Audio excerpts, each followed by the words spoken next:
Hello everyone, ఈరోజు ఒక curry tip మీతో షేర్ చేసుకోబోతున్నాను. సో కర్రీ టిప్ అంటే ఏంటి అని ఏం లేదండి, మనం గోరు చిక్కుడుకాయ కర్రీ వండుతూ ఉంటాం కదా. చిక్కుడుకాయలు కొంచెం పెద్దగా ఉంటాయన్నమాట.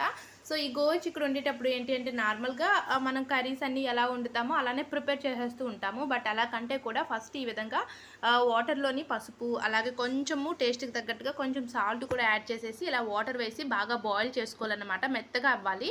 ఇలా బాయిల్ చేసుకొని చూసారా, ఈ విధంగా మొత్తం ఆ యొక్క వాటర్ మొత్తాన్ని కూడా ఇలా ఫిల్టర్ చేసుకొని ఇలా పొడి పొడిగా ఉంటుంది కదా. ఇలా వేయడం వల్ల ఏంటి అంటే మనకి గోరు చిక్కుడు ఎలా ఉంటుందంటే గట్టిగా, పిల్లలు కూడా తినడానికి అస్సలు నచ్చరండి, అంత గట్టిగా ఉంటుంది.